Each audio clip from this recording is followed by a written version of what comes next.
Семей қаласының нөмірі 8-ші балалар үйінде мереке ұйымдастырылды. Демеушілер балаларға сыйлықтар мен тәттілер әкелді.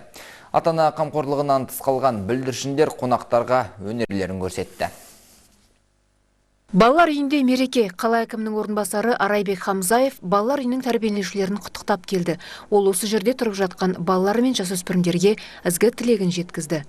Әр баланың өзінің бір ойы болады. Осындай бір зат алсам екен, осындай дүние менде болса екен деген соған бір кішкентай ғана болса да сіздердің бір ойларыңызды, арман тілектеріңізді орындай деген оймен осындай бір іс-шара ұйымдастырғанбыз.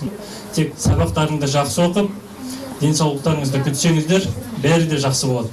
Балаларға сыйлықтар әкелген демеушілер олардың тілегін ескерген, әр баланың армандағы затын алып келген. Осылайша демеушілер бүлдіршіндерге мерекелік көңіл күй сыйлады.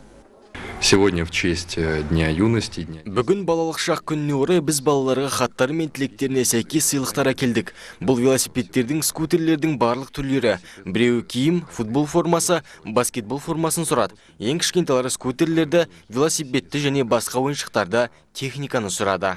Балалар үйінің тәрбиеленушілері қонақтарға өнерлерін көрсетіп, сый құрметтерін жеткізді.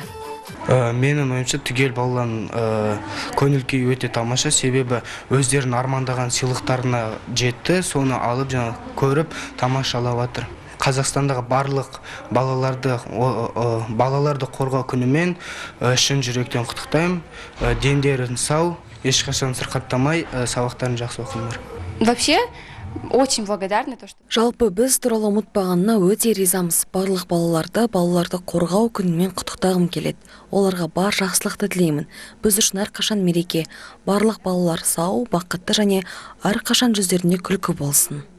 Балаларды жан-жақты қолдау басым бағыт. Балалар үйінде оларды жан-жақты дамыту үшін мемлекет тарапынан барлық жағдай жасалған. Үйірмелер мен спорттық секциялар бар. Балалардың шығармашылық, спорттық және зияткерлік дағдыларын дамытуға бағытталған іс-шаралар үнемі өткізіліп тұрады. Нұргүл Садықова, Ботагөз Дандыбаева, Нұрлан Оразалин, Семей телеарнасы.